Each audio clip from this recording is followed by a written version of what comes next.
पीक विम्याच्या एका महत्त्वाच्या अपडेटसह परत एकदा स्वागत आहे आपल्या सर्वांचं माझ्या यूट्यूब चॅनलमध्ये। तर पीक विमा आपल्या प्रत्येक शेतकऱ्यांच्या खात्यामध्ये कधी जमा होणार त्याचबद्दलची सविस्तर माहिती आपण आजच्या व्हिडिओमध्ये बघणार आहोत। चला तर मग आजच्या व्हिडिओला सुरुवात करूया। महाराष्ट्रामध्ये राज्यात गेल्या काही महिन्यापूर्वी झालेल्या अवकाळी पावसामुळे शेतकरी बांधवांचे मोठ्या प्रमाणावर नुकसान झालेले आहे।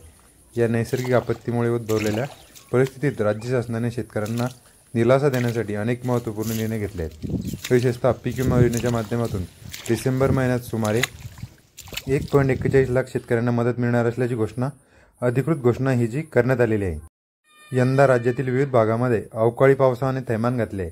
या नुकसानीची गंभीर दखल घेत राज्य शासनाने या परिस्थितीला नैसर्गिक आपत्ती म्हणून घोषित केले आहे।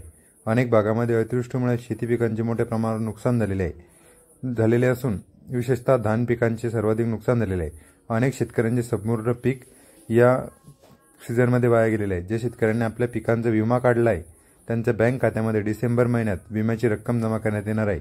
या योजनेमुळे विमाधारक शेतकऱ्यांना त्यांच्या नुकसानीची योग्य भरपाई मिळणार आहे।